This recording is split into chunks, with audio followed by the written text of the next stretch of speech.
special for you today. Not one coach, but two coaches on set. So it's a 2-for-1 today. We're going to have a lot of fun. I promise you. Stay with us because you're not going to want to miss this show. Ah,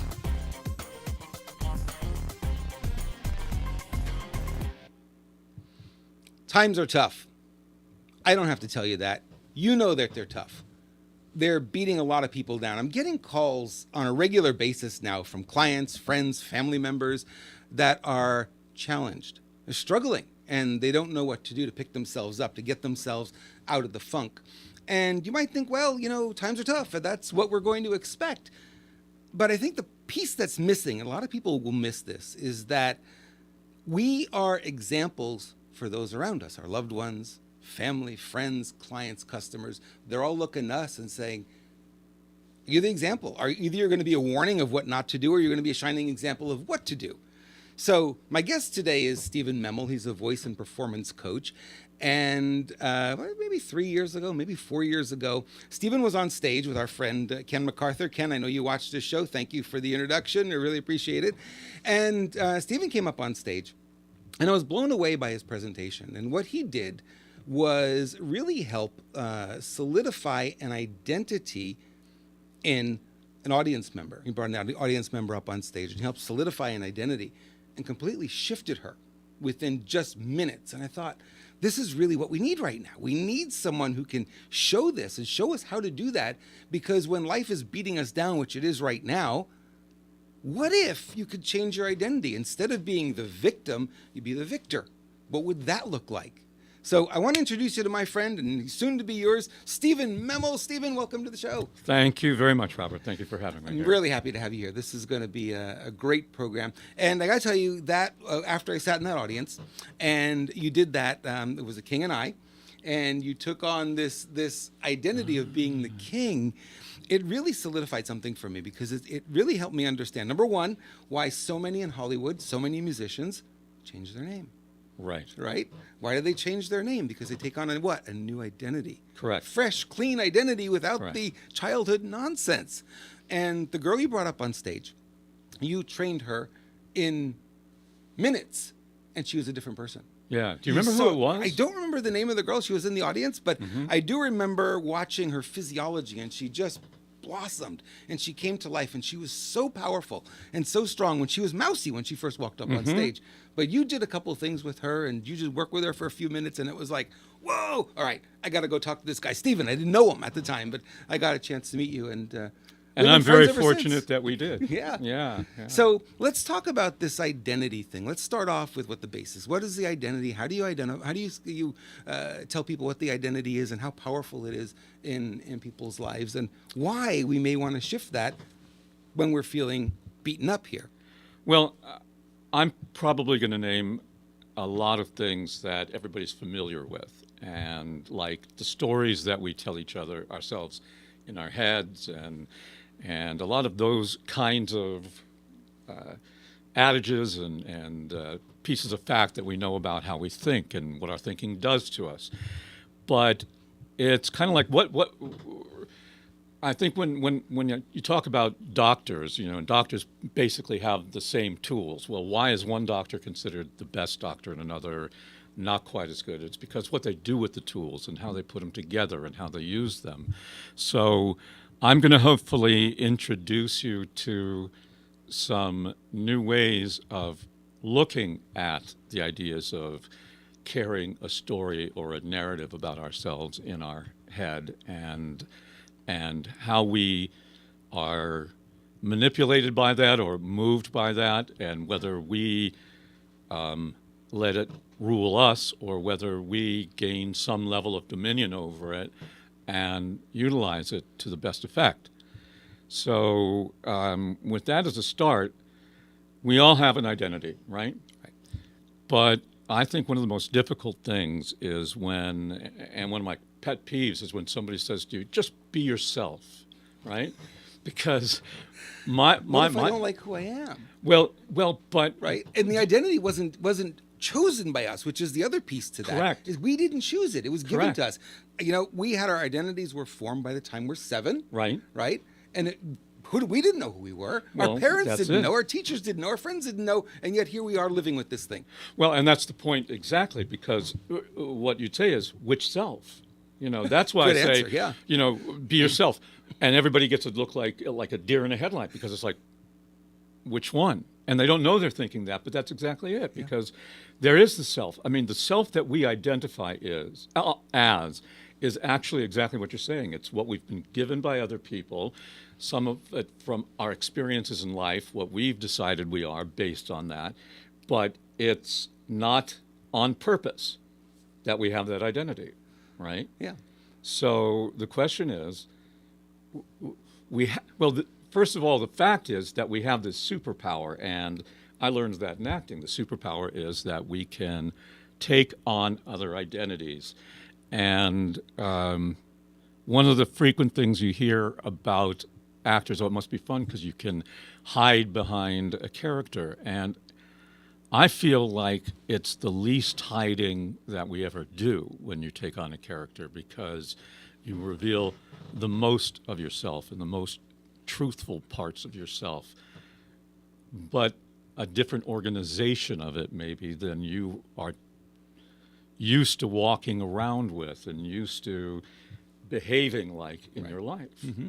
So that's what you're seeing is we get this identity given to us, just like you were talking about, and we don't question it. Well, and it comes up on. at a very young age, too. And By the time we're 7, we've Right. got this identity of who we are. Somebody else gave it to us. Somebody else formed it.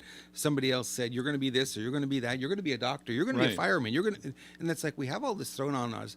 And by the time we're 7, and it sticks with us.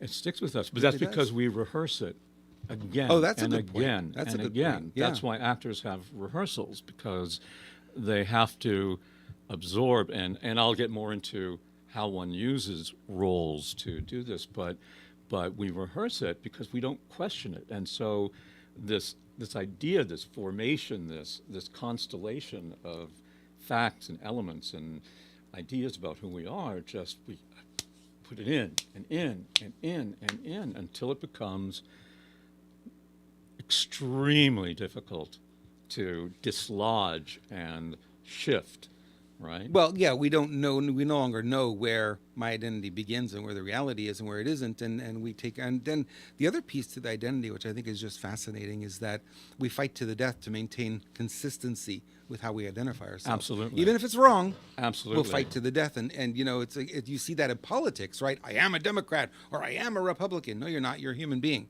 Right. You may lean Republican or lean Democrat, but because the very languaging of it, we become that. Right. And then we defend that position literally to the death, and there's no way to change people's minds. Right. And it's like that across the board. Politics is just an easy example, but it's I'm fat, or I'm not good enough, or I'm not, whatever those things are. We're also, I think, very loath to give up our. We get attached to our identity. Yeah. And Gives us so comfort. It's comfort. Yeah. And I've even noticed at those times when I haven't been what I feel is my best self, and I've had like a period of time that I may have. I'm sure nobody else has ever felt this, where I've been somewhat disappointed in who I've been being and who I've been allowing myself to think of myself as. And I know how to shift that, but there's an incredible resistance in me sometimes to shifting it, Yep. to come out of that place that I've gone into. It's almost like a kid, like, no, I'm gonna Well, take my football and go like home. you said, it feels good. We're being our identity. We're being who we think we are, and Right. you're defending that. And you're holding on to it because change is difficult. It's difficult. right? And change is Right. always preceded by chaos, and nobody wants to go through chaos. Everyone wants the change. Nobody wants the chaos that precedes it. And then there's also Right. obligation with a new identity.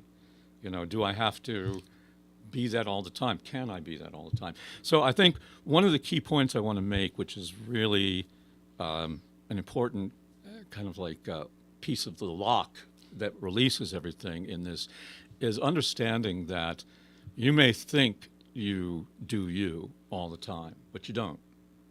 You and everybody plays different roles all the time. So if you ask yourself, Are you the same person with your kids as you are with your boss, if you have a boss? Are you the same person with a bunch of guys you're going and hanging out with, a bunch of friends, as you are with the clergy at your church? No, you're constantly taking on different roles, but you don't think of them as roles. You just think of them as I do. I learned to consciously think of that. And I say, okay, what role am I going to play? And I'm actually able to, I got to the point now where I can actually pick that. well, that's unusual. Before, yeah, it's very unusual, but I'm trained. Right. Right. So I had a lot of Tony Robbins training, and identity right. was something that just came through and is like one of the biggest topics. And so it was like, okay, when you're coming in, so what role do I play here on stage versus off stage? Is it different? Right. Right. Right. And it's a little different. I'm a little more expressive here than maybe I would be if we're sitting at a bar having having a burger together or something. Right. Sure. But that's a different role. Yeah. But you are conscious. You can be conscious Right. if you pay attention to it. And you're right. Most people aren't conscious of it. Or even whether it's more expressive or not, it's differently expressive. Right. So, like, if we're hanging out at a bar, I might be doing, this kind of a thing, and like this, but I'm not going to probably do that on your show, right? You might be mumbling over the burger. Who knows? But but there's so much nuance to it, and one of there's a lot of nuance to it. But I think the important thing is to realize that, or a lesson from acting is to realize that when we're an actor, we're given a role to be somebody. And when you try to convince yourself that you're somebody, you're really working against a lot of resistance that's going to come up. Yeah. So there's a very subtle difference, but that's very, very important, which is you have to be that person. And you don't have to, that's why I have the whole thing about fake it till you make it. I'm not thrilled with that, because that kind of gives me the sense that you're going to be thinking, well, I'm faking this. There's kind of like a duality you're creating, and you don't want to create that duality. You want it to be of a whole. So it's more of allowing yourself to know that this new stuff, whatever the thing is true. Like if I say, I'm someone who never spends time regretting anything, that's not me. I wish it was. I don't know about you, but I don't think it's any of us, honestly. no, really. So if it is, please call me. I want to know your secret. But there are people who affirm madly that they don't have time for regret. So I actually tried that on. Actually, it was near here once, where we are in the studio. I said, I'm going to try that character. So I just started being someone who never regrets anything. I have no room for regret. And I think you can even feel me allowing the truth in as I do it. And that's what a practiced actor really can do. They are able to be true, allow it to be true. So give me a circumstance, like something that happened in a life, that. Well, yeah, if you're going for a job interview, right? Okay. There's a lot of fear that comes up. There's I'm not good enough. All the self-esteem issues come up. All the childhood issues. When mom told you weren't good enough. You got all of that coming in. But you've got to play the role of the interviewee who's confident. So you think. You think. Yeah. Okay.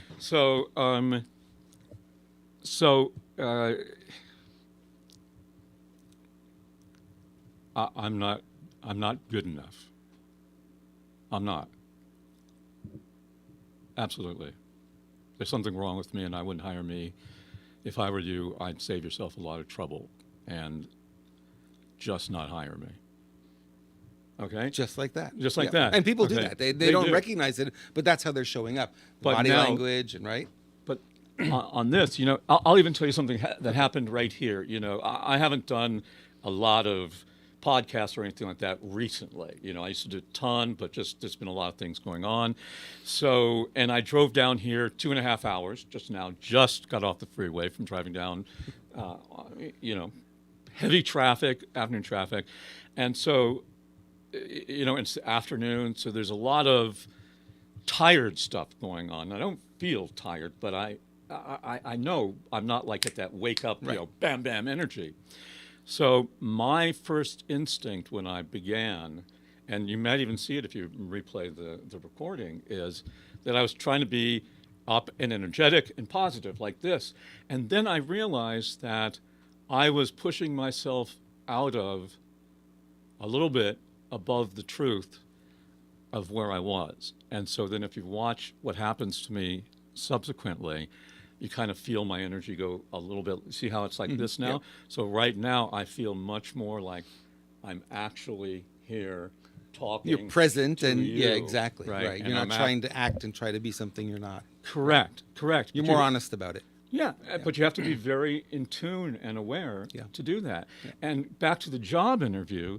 So I think a lot of people go into job interviews feeling they have to be more like what I felt obligated to be when I first came in. But really what you need to be is more truthful, and one of the best ways to accomplish that is by knowing what you're really there to do, and that you're really there to help. Right. So yes, I want you to be impressed by me, but I think you're going to be impressed by me if you share with me what your needs are, and I have some wise or insightful things to say around that, and how I will handle certain situations, and that my authenticity proves that as I'm expressing it. Right. And that's what we're looking for. We're always looking for people to be authentic and not to come on and be the actor. I get a lot of people business owners will say, well, I'll just fake it. I'll fake the authenticity. So good luck with that. Yeah, People right. will feel the energy of it, They and they'll do. know right away. And you might fake it. You may get the sale, but it won't last. They'll figure out that it's not true. And the remarkable thing is that if you find your, real center, and you find that truth, where you actually feel like you're present, and that's why present means actually here, then there's an energy that starts rising up in you that emerges from that. So though it may feel for a moment like you might be kind of quieting down, it's going to result in, real like energy when you need it. If you need it, you do whatever you need. Well, it's so you're not burnt out, is what you're You're trying not to burnt say. out. Yeah. So because having this facade going, it takes a lot of energy. It A does. lot of energy, but does. it's not authentic. Right. And then what happens is it actually drains your energy rather than coming back to your center where you were. Right. You were at this energy. Now you're coming up. I can see your energy really coming up now. Right, You're but now you're it's- coming into the game, right? Coming into the game. it's authentic, yeah. Right? Which I saw a little bit of an episode of I Love Lucy earlier today. Somebody had it on in the car place where I was dropping off my car. And Lucille Ball had a phenomenal quote, which she said, "You can be as exaggerated as you want, as long as you believe the exaggeration." Oh, that's a great quote. Isn't that it? That is a great quote. So it can be like this, If it as needs to long be. if it's really there. Yeah. And I think it so many times, so much of us we have so many of these different ways that we express ourselves. Yep. We tend to think of it in one way, but that's because we don't look at ourselves when we're carefree and hanging out with friends. We don't say, well, who's that me? What does that feel like? This is Stephen 82. Right. Or another way I see it is, one of the things that I see, I was just talking with somebody about this the other day, which is the confusion between professional and serious. Now, I won't name any names, but I've coached several people for videos that have been, some significant known people who you'd probably be aware of. And we're having this wonderful chat beforehand while we're getting ready for the video. The lighting guy's doing the lighting and all that. And finally the lighting guy will say, okay, we're ready. And the person will go like this. And they'll turn out all the lights, all those beautiful, wonderful lights that were happening, and the charm, and so the idea that being playful or being humorous or any of those kinds of things that has some equation in our mind with lack of professionalism. But that's not true. I mean, you look at Oh, we see that all the time here. I get that in the studio. I bring in people who are not like you and I, Right. used to being on camera, and they're okay with having a chat, and all of a sudden, okay, we're going live. 5, 4, 3, 2, 1. And, you know, Right, it's like the right. fear comes up, and you could feel the energy just shift with them. Right. And it's like, well, that doesn't work. And they don't know that doesn't work. They're trying to be something they're not, and it comes across as fake. And people Right. watching go, well, that was horrible. You know, where's Yeah. the authenticity in that? right, and it comes from the idea of there being an obligation to be something. Okay, so when you're dealing with an obligation to be something, you can't be what you are. Oh, good one. Good one. How's it first? I'm gonna write that down. Write her down, yeah. Somebody out there, write it down for me if you wouldn't mind. Yeah, send them an email. Yeah, send me an email. But it's really true. You can't occupy two spaces at the same time. Right. You know, so that's why if I'm being that guy, like I was talking about, who has no regrets about anything, I don't have time for regret. When I say that, I literally feel my entire, because I've practiced this so much, my entire insides shift into a completely other gear. Now, I know you were talking about that yourself, but to get to the point where you're able to occupy any truth immediately is an extraordinary experience. Yeah, it is. You know, It is. because Well, then- it gives you a lot of power too, because you're not trapped into one Correct. you know, way of being. Correct. And if you allow yourself to understand that that's something that you already do all the time, it's not going to seem like such a wild, wacky thing. It'll feel uncomfortable because rather than being swept away by our ideas about who we were and who we were born with, who we were told we are, who everybody's reflecting, who we think we should be or shouldn't be, how we're wrong or right, or any of those things, we actually allow ourselves to just move into a new way of being, and that it's okay, it's all right, and you can become intimate, you know, in a second, and Yeah. be like that, you know, and then. But we see it all the time. We see people shifting gears, if you will, emotionally. Right. You know, the kid walks in the room, and all of a sudden the conversation course. just shifts. The energy just shifts. Or, you know, when they talk to their pet. Yeah. Right there, all of a sudden, yeah. It's a totally different person almost. Yeah. But I mean, really, I think that'd be a good exercise for everybody to do is to, you know, write down, just think about maybe 5 different characters you become. Who are you when? And then think about what you are like at at those moments. And I'm saying you're not making judgments. I mean, it's an experiential what you are like.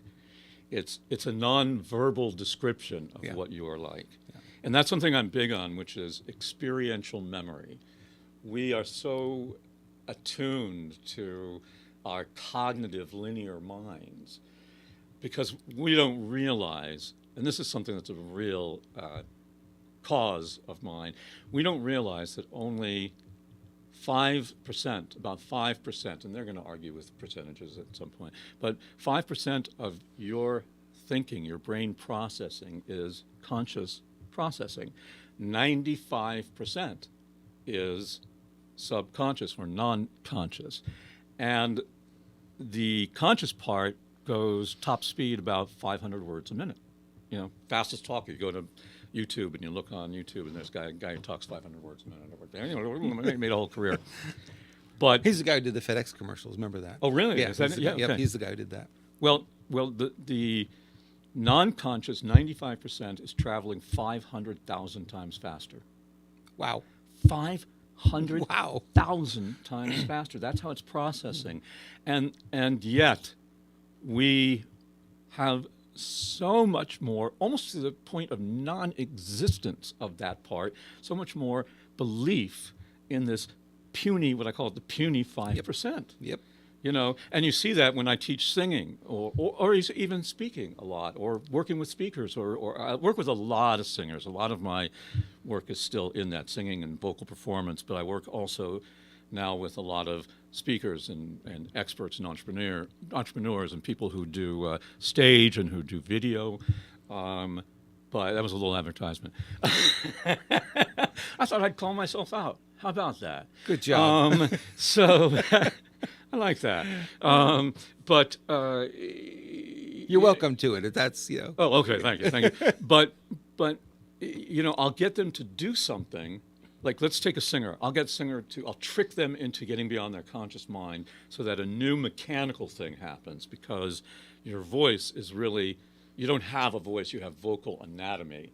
And how you coordinate that determines what your voice is. And I can show you a demonstration of that in a minute, you know, but I'll trick them into doing something spontaneous, so something new will happen with their voice. And the same thing with a speaker, you know, a new sound or whatever. And then I'll say, that was it. Again, do it one more time, and you'll see this happen. I don't know how I did it. No, actually, that's another one. That's another one, okay. They do this. And what they're doing is they're trying to take something that was a completely experiential moment that shouldn't be linearized, you know, or step by step, and they're trying to put it into their how did I do that mind, but that's not how they got it. Does that make sense? It does. Yeah. It does. Wow. So what you have to do, and this is what which we should be taught in school, is that we have these two ways of processing. And this ties to creativity, this ties to everything we do, but that we have these two ways of processing. One is linear, step by step, judgmental, and I don't mean that judgmental in critical self-judgment. I mean, it's judgment. That's very necessary. If we didn't have that, we wouldn't show up anywhere, right? But what we're not taught about is how to access, like a tool like this, that experiential, immediate, sudden, surprising part. And that's something that I've made my life about, and also made my helping other people about, is helping them find that ability to do that, because there's where the magic is. So when you teach somebody how to do a better speech or how to speak, you know, they're always trying to make it work on all the beats that you've given them, rather than, okay, that's inside. There's a part of me that got that I'm not even aware of, right? There's a part of me that got that. That's the bigger part of us. And that, you know, you're right when you said, you know, you're not going to get that in school. Well, of course not. School's a system.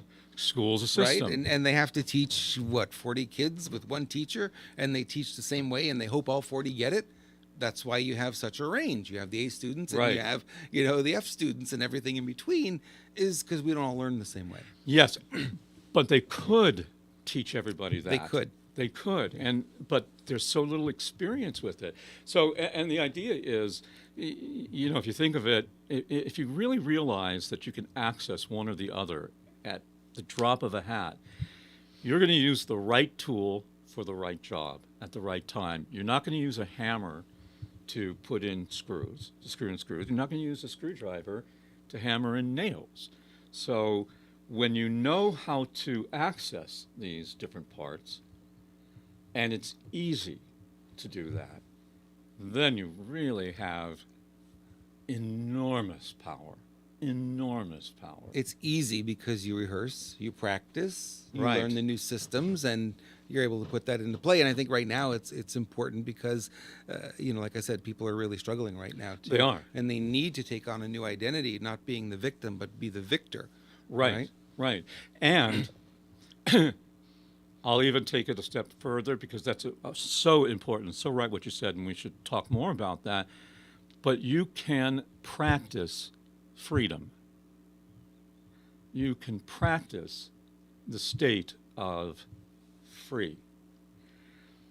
And most people don't do that because, like, they'll practice the nuts and bolts of it, this system, and then they'll say, now I'm going to go free and try it, but they're really keeping their eye looking over their shoulder to monitor, is it sticking?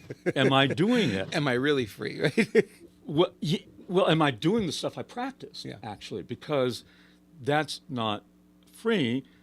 What you want to know is when I'm not looking over my shoulder, what of what I worked on is sticking and what's not. And it's good news either way. Because if it sticks and you've really let go, then you know when I'm not watching it, it's there. What a great feeling. Yeah. And if it doesn't, then you know what you got to go back into the woodshed and apply linear, focused attention is what I say too.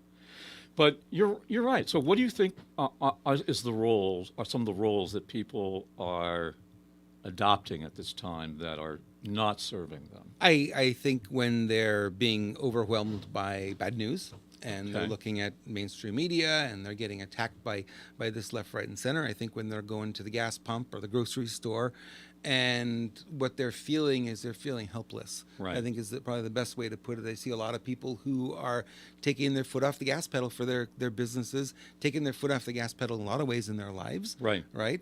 Yeah. And they're retreating when really what this should be doing with us is bringing up that inner voice that inside that's been trapped should be coming out and getting louder now. This is the time for that, right? Right.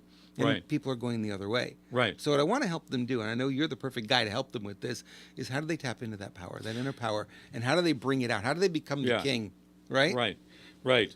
And should I'll do a little bit on the king thing because I think it's important. Well, I think it is important, but it was so illustrative when you did it, and the way you did it is bringing that woman Up. back to life. It was Okay. she was mousy, quiet, whatever when Right. she came on stage, and 3 minutes Okay. later she was. All right. know? So how you access it? Yeah. Well, first of all, you have to be aware of what you're telling yourself. You have to hear yourself non-judgmentally, because most people hear themselves say things that they would rather not be saying, and they judge themselves. Oh, I feel such a victim. God, I suck for being a victim, Well, I'm so guilty of that too, so I have lots of experience in how to undo this. But do we want to undo it? That's the thing. So first of all, you have to go, wow, I'm really feeling helpless. I'm really feeling helpless. So you have to first get there and not be so fast to want to change it. Okay? Good point. Um, So step number one would be recognizing where you are. recognizing where you and are. coming into that space and recognizing, yes, I'm telling myself this. Absolutely. Right. I'm That's not right. feeling empowered. I'm feeling disempowered. I'm feeling helpless. I'm feeling scared. Whatever those emotions are. Right. Right. Exactly. Okay. Good. And when I teach that kind of when I teach communication in general, the first place I say is the first level is the most important communication is not the one you make to other people; it's the one you make to yourself, because everything else stems from there. So, all right, I feel helpless. That's okay. You have to give yourself permission, and then there's a number of ways you can go about it. Depends on where you are, and that's why you have to be very fluid with a lot of tools. But one thing I would say is, am I really helpless? Is there really absolutely nothing I can do? Yeah, there's nothing I could do. You got to deal with both of you. Okay, well, what's something that I do have agency over right now? Well, I just turned my hand over. I mean, it can be that simple. I wasn't helpless doing that. Now, that's really simple, but I want to understand the It's idea. a place to start. Yeah. It's a place to start.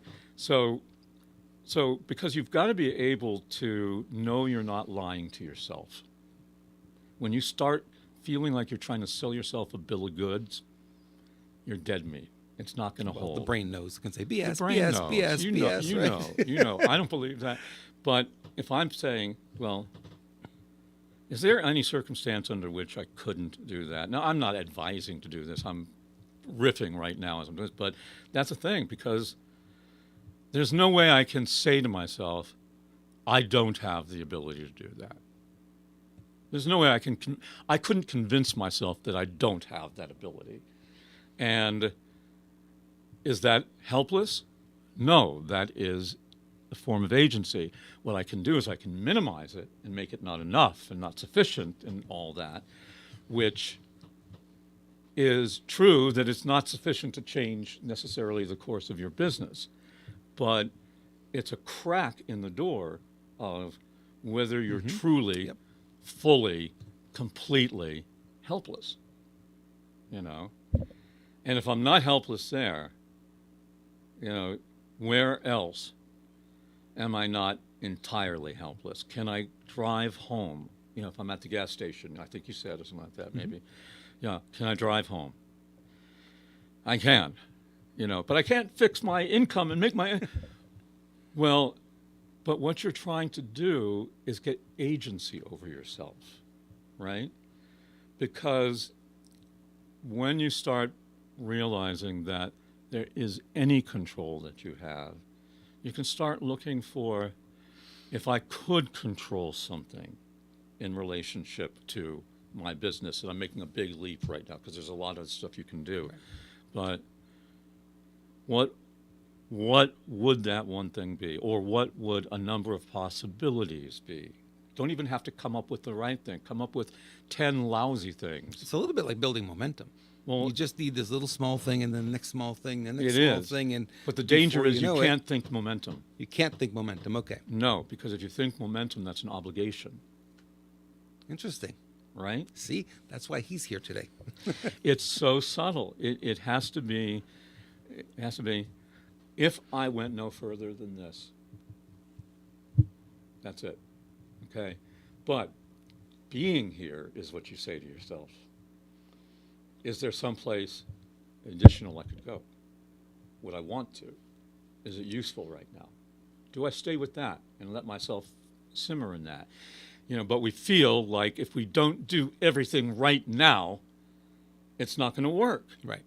So what we do is we erase the little bits that we get, that if we leave alone and nurture and allow ourselves to experientially say, I feel what that feels like, that does feel like a level of power, you know.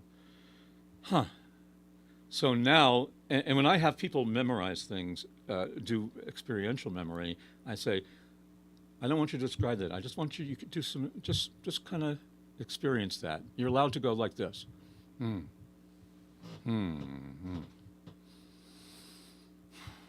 Because you got to let it. Got to let it in. Yeah. Right. Yeah. So that's what those little tidbits are. And I'm so guilty of doing that, especially now. I've been through some real trials and tribulations in a lot of different ways, which I won't go into at the point, but it's made me want to bat away the little increments.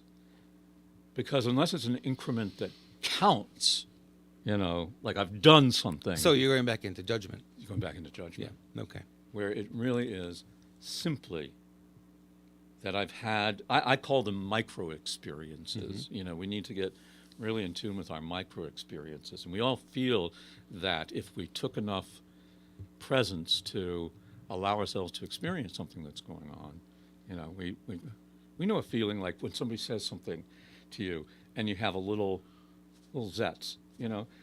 It may not be, it may go past you, may throw it away and let it go and be nothing. But if you took a second, you could say, something happened there, you know, or I felt that this morning when my insurance, which I've been paying for, you know, I've had a lot of things go on, but I had to take my car in. And the fact that my deductible, I was worried about this huge thing, and my deductible was only $300, and they actually made an appointment for me that I took my car in, and they were there, and they did take me right to the rental place, and the rental place had a car, and the right car for me was the right, and it was like, each one of those things was like, it was breath, you know. So I could dismiss that as just a thing that happened, or I could allow the sensation of that experience to be a part of the recipe, the concoction of what my day is. So if I think, as other things came up, if I think, oh, everything is shit, you know, but my truth inside me is going to shake its head, you know, and said, no, not if you're honest. That thing this morning was not shit. Yeah, and You it's know? so easy. I think, you know, we have so much going on sometimes. It's just we don't take that time. We don't. We don't take the time to think about it, to feel it more importantly, right? And to feel that, and we'll take the 2 or 3 things that didn't go, Correct. then we'll explode them. Right. And we'll make them bigger than they really are. And we have to be okay that we're doing that. Yeah. See, it's always okay, but you're right about the presence, you know, that it's when we find ourselves in presence, and when we're in presence, our experience of being human is so different, you know. It's when we can really connect with another person. It's when we can really connect with ourselves. It's so important to do it now. I mean, with what's going on out there, it's so important to be there because we are having wins. You know, they're not easy to find, but we are having wins every day. Every one of us is having, like your wins this morning with the insurance. It's like, that's really cool. Right.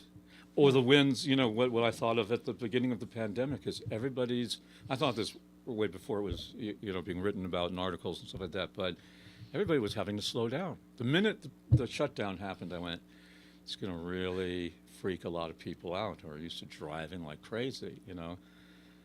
They're going to have to slow down and be a little more reflective. And now there's other negative things about that.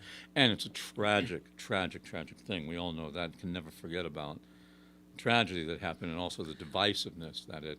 But you hit on the right thing. It's like, because no matter how bad or how tragic something is, there's a good side to it. There Silver is. lining and everything, right? So There is. that's our job really, is to start to look for those things and say, okay, what was the benefit that we were able to take from this? Okay. And slowing down certainly was one of them. Now I'm going to be really picky, which is allow ourselves, instead of look for it, allow ourselves to notice, right? Because when I start looking for something, and now this may be very different for you, so I shouldn't say that, but I'm just kind of saying that for everybody out here. You got to find your own terminology and what works for you. But when I start looking for something, that's out there again. That's an energy after something rather than, has there been anything? You know, which is looking, but there's a thing with allowing rather than making. Which Yeah, I and think I think what you're important. saying is you're searching for it internally rather than looking for evidence out there. Correct. That's a Right? very good way Yeah. of saying it. That's So exactly you're pulling what it up is. and you're saying, okay, so I felt this, or this happened, and I didn't allow myself time to feel it. I just ran past it and went on to the next thing. Well, on camera, I want you to watch when you were talking about looking for it and what he just did right there, because you felt, I know you all felt the difference. The shift. Didn't you feel the Yep. shift? You felt it too. And we all have the ability to do that. This is why you're such a good coach. Oh, thank you. I really do. That means a lot to me because I have such great respect for you and who you And are ditto, and what yeah. you do, you know. That's why you're here. Thank you. But it's really that shift. And then we're not asked to pay attention to that shift enough of the time. So if we knew how important it was, you know, to be able to recognize the second place versus the first place, and, you know, both have their purposes, right? Right. So there's no rules. You got to be attuned to what's needed in the moment. There may be a moment where it has to be very directive and aggressive, you know, where being reflective and everything would be the fake, you know. Right. It's like people you know who go, yeah, you know, I really feel what you're saying. You know, like, yeah, you know, those overly. Those are only people in LA. I'm sorry. Yeah, exactly. Right. But you're totally onto it. Yeah. You're totally onto it, and it's because you know that as a human being, and that's why when when we practice living in that space, that people react to us differently.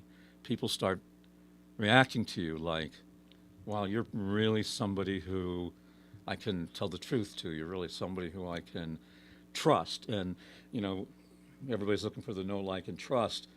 You know, well, be someone that other people Because can you can't trust. fake that. I mean, the truth No. is, a lot of people think you can just learn it, and I'm just going to be the No. person everyone likes, and I'll be the funny man or whatever, but they feel your heart. They They do. can really feel it. And you know, there's in this insurance thing again. There was somebody I called, and they got right down to business. This young woman got right down to business, and she'd actually obviously had been coached. She said, "What? Let me start again. I'm really sorry to hear that. You know, about the car." But she either was a very unusual person, or really got coached by some amazing people, because I never feel like people are meaning that when they just do it like that. She actually was backtracking, and actually, I felt it. Wow. I felt Wow. it. You know, it was real empathy. You know, That is, so, you're right. It is so and rare. I'm even feeling choked up. Yeah. You know, while I'm talking It's about so it. rare. Yeah. It's so rare. You know, and it has such enormous power. And just like I was talking about that quiet voice, you know, how I quieted down, that from that comes all the power. That's where your magnetism comes from. That's where your charisma comes from. That's where all that magnificent stuff that we all have inside us comes from, and where we all manifest under certain circumstances. So it's, you know, that's what we need to find. That's what it would be useful. I say not need. It would be useful for us to find. That's one of my new favorite words. Useful for us to find in this time where there is such tragedy happening. And like we were discussing, you know, all the pandemic things, the government money and the stimulus things, and even the utilities are now starting to collect, and they're going to be turning off your stuff again. They're doing that while I'm personally still experiencing people still losing. Yep. You know, this is not over. You know, maybe the worst of the disease is over, but the ramifications from it are. No, I think we're going to experience those for years, and that's why I think this conversation is so critical. Right. Because you can't get out of this feeling defeated. Right. Right. And we can't go further into this when we're feeling defeated. We need to figure out where our strength is. And it brought up an interesting quote I remember: "Wherever you are, be there." Right. Right. That's kind of what you're Absolutely. saying. Wherever you are, be there, and then get okay with that, and then from there we can move forward. That's Correct? right. Yeah. Yeah. There's. I listen to Eckhart Tolle a lot. I love him, but he talked about a famous. I can't remember Krishnamurti. I think maybe it was, who said he was being asked what's the secret to his unflappableness, his ability to be at peace. And he says, "I never mind what happens." Now, what he means by that is he doesn't argue with what is in existence. I have some very, you know, people who know me personally know I have some very tough things going on, from a divorce and challenges with custody around that. And I don't want those things to be what they are. I really don't. And so a lot of my discomfort comes from that part of me that is so attached to making it not so. And it's not fun to go, this is how it is. And therefore that means my life right now is this. This is the reality of my life right now. But only from that place can I make steps that aren't based upon wishing my life was somewhere else. I mean, think about one of the great analogies, I think, is driving on the freeway, and how you can't get up against the bumper of the person in front of you because you don't want them to be there. You don't want them to be going slowly. And even though they won't speed up and they won't change lanes, you're going to stay there, and you're all bent out of shape because they shouldn't be there. Whereas if you backed off from their bumper, chilled out, and said, this is where I am, you might be able to see lanes, openings. There's an opening over there. I bet I could drive. And you see where you can go, right? So I don't know that this is directly saying what the different role is, but maybe if we want to put it into that, into becoming what would be most useful, is, I think, finding the place where we become a person, however much we would or would not like it to be what it is, that we accept what it is. We come to terms, not happy about Right. it. We just go, it is. This is how it is right now. And that's a different way of being than most of us are when we're trying to push to change things and make things happen. That's the point of attraction, where you can change what is. Right. Right? You can't do it pushing against it. Right. You know, I follow the Abraham teachings a lot, and they say I love Abraham. anything you don't want and you push against, it just makes it stronger. That's right. So you get more of it, rather than, we're not going to push against it. Right. Okay, that's the way it is, and that was created from what was, right? So what do we want now? What's the next step? That's right, and it's something that in the science of switching on, which is my methodology for teaching, the training of performance, and performance really can be taken in the broadest terms of everything we do in life. We perform it, and the same universal laws apply, but I have something I call an energy lock, okay? And an energy lock is when something that we think or feel is butting up against what we think we should think or feel. And the energy just gets locked up like that. And the way the example I do is you may have seen this in workshops, I get two biggest guys in the room that I can and get them on either side of a chair and have one standing on this side, the other standing on that side. And I've given both of them the same instruction, that when I say go, push the chair as fast as you can to the other wall. And everybody starts laughing because, they're standing and they dig in, and, the testosterone kicks in, and these guys are trying to be the bull who can move the chair. But nobody can move the chair because all that energy is going nowhere. Yeah. It's going nowhere. Yeah.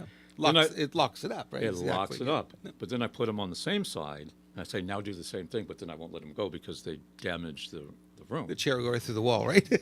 Right, which tells you that, and also you look at that in physics, like a sound wave that is in opposition, out of phase, you get phase cancellation, Right. which is the sound gets quieter or can even disappear in some circumstances. That's how noise canceling microphones work, or earphones work. Yeah. That's right. Yeah. But when the waves are in sync, they're not, it's just not a little louder, it's double the amplitude, meaning volume. It's double. And so we work inside like that too. That's how our energy works.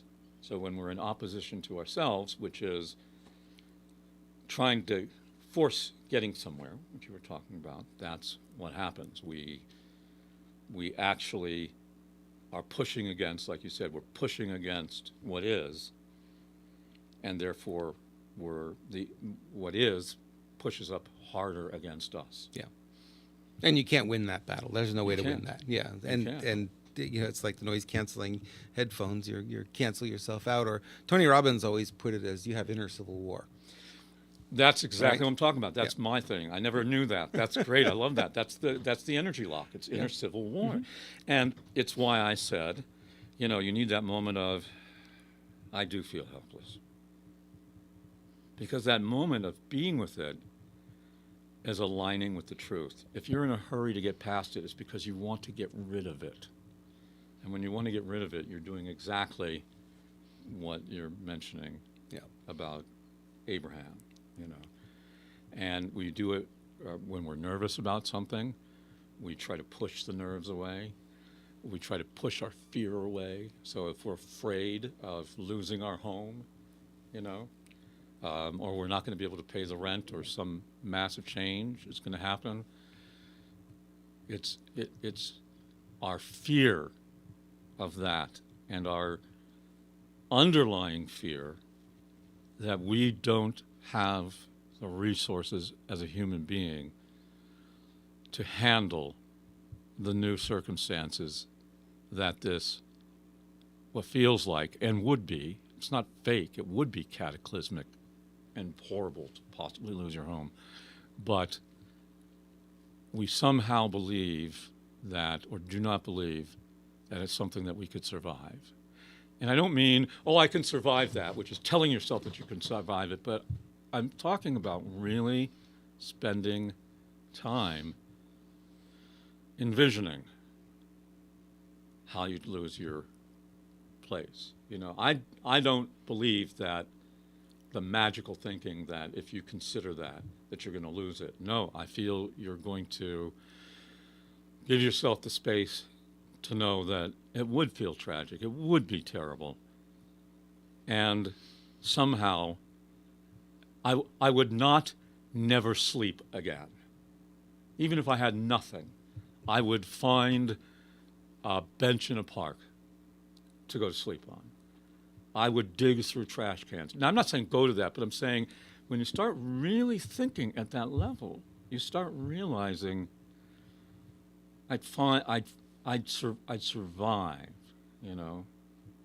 And it gets scarier, I think, as you get older, because you start thinking, well, maybe you don't have a big family, you know, and what would I do? Well, you know, there are, the pandemic has taught me that there's a lot of resources out there that I think most people don't even know about. Right. You know, Right. if everybody's never heard of 211, I don't know how many people have heard of 211. Have you ever heard of it? Yeah. Yeah. Yeah. So that's something I never heard of, but there's a thing called benefits.gov, which if you haven't gone on that website, you should go on, because you take a survey at the beginning of it, which which basically finds out what areas do you need help in. And then you get like 50 different websites of different things that would apply to different areas of your life, everything from food to medicine to, you know, and though hopefully you don't have to make use of it, hopefully the fact of understanding that it's out there, you know. Yeah. So that is another way of shifting who you are, of shifting the role. It's almost getting okay knowing that no matter what happens. And my mantra for me has always been, no matter what happens, I always land on my feet. That's right. And that's a belief I have, and I've had that for a very long time. No matter how difficult things get, I find a way. I've always found a way. And Right. no matter what happens going forward, I know I will find a way. And that gives me a lot of confidence, but not everyone has that. No, though probably 80% of those people who don't have that belief have that ability, Yes. Yes. you know. So I mean, would it be valuable to jump back to the idea of adopting a role, or is what we're on good enough, or you know, I want to make sure that I don't neglect to give what I promised, you know. Yeah, we're at the hour mark now. So we really, what I wanted to give people as a gift here is, when you're in that state of feeling overwhelmed, there's no way out. There no is a way whatever. out.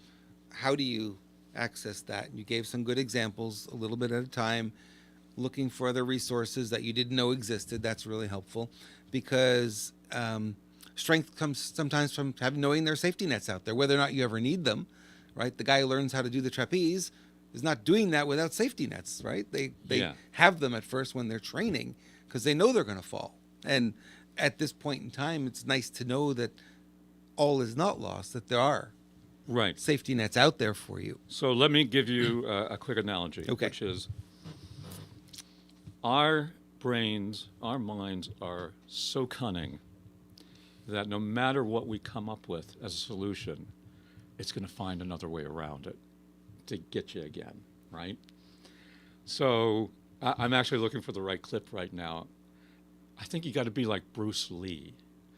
because he can be surrounded by 30 guys, 30 enemies, and no matter what direction they come from, he's got some kind of a kick, a punch, a block, or whatever. That's why he can combat all 30. You've got to have that in your brain. You've got to, because maybe this stuff about settling with something works well. Or maybe today it's, you know, I'm somebody who always is able to make it work no matter what. Now, I don't know that I necessarily believe that right now, but I am believing it because I'm telling it's back to I'm a guy who doesn't have regrets. I always make it work. I just do. I always make it work, and I always will. So if I allow myself, that's back to allow myself not to be subjective while I'm saying that and contradict myself, but allow it to actually be the truth. To feel it, exactly. Yeah. Then that may be what I need today. And tomorrow I may need to play some music to get me going, you know. And then the day after that, and this is one that I think people really need to be more okay with, and maybe everybody is, go to sleep. Curl up on the couch and go to sleep, you know. Get womb-like, but be very careful of this. I noticed that I used to use that. First of all, we don't think we're ever going to get up if we do that. But what I've noticed is that at some point, usually longer than you would have wanted to, but at some point, something shifts and getting up becomes like it's organic. I get up and I start doing things. I don't know why, what passed, but it does. But the worst thing you can do is be guilting yourself out for doing that. Guilting yourself out for feeling what you feel, right? And guilt yourself out for taking the time to stop. Yep. You know, that's what I used to do. Yep. So you're totally screwing yourself because not only are you not getting the rest you need, if you can't keep your eyes open, you can't keep working, but you're also not allowing yourself to get the benefit of enjoying that rest. So I had to, and still have to, consciously go, it's okay, you know, enjoy this. And what's helpful is having had the experience enough times of watching this part of myself that at some point does organically begin, get up, at some point, even if it's the next day, it starts again. And then maybe I get one thing done that day. And instead of negging myself out about it, you know. Anyway, I hope that's been very useful. good. Now, before we end here, because I know we're running a little longer than we normally do, how do people find out about you? What do you have to offer them, and how do they work with you if they want to do that? Sure. Well, I think we said go to my website, which is stephenmemel.com. There's going to be a lot of new stuff done. Right now, it looks just like for performers, and I'm happy to work with people who need to sing and act and all that. But just send me an email, get on the email list, and you'll get on my business list, which is for people who are experts, authors, coaches, people who need to be able to express themselves more freely, more fully, who you know aren't sure how they come across even. You know, I had a COO of a major corporation, $200 million corporation, who I worked with because he felt he came off too aggressively with his people. So it's really like, how am I expressing myself? Do I need to work on the sound of my voice? Because that's an indication of what's going on inside you. You know, my physicality, my body. What am I communicating in the world? So that's what I have to offer. You want to speak better. You want to deliver better. You want to communicate better in one-on-one meetings or boardrooms, whatever, or you want to sing or whatever, you know, whatever it is, that's what I can offer. So get in touch with me. There's also a form on my website where you can contact me to be contacted, and I'll reach out to you and set a time up to talk with you about what your things are that you want to solve, and you know what? Don't even feel obligated to do anything. If you just want to spend a little bit of time finding out how I might be able to help you with something you think, well, wonder if he could do that, if he could help me with that. Let me know you want to speak to me, and I'll be happy to give you some time. Stephen does a lot of great stuff. I know the people that he's worked with. I've seen his work. I've seen the results of his work. So if you want to check him out, StephenMemel.com. Stephen, thank you so much for being here. Really appreciate it. Robert, This thank was you fun. so much. It was. Yeah. We'll do this again. You guys will give us your feedback and let us know how you enjoyed having Stephen here. And if you liked him, he's going to sit in LA traffic again and come back down for another visit. I'd be Appreciate happy that. to. Really It's useful. appreciate you.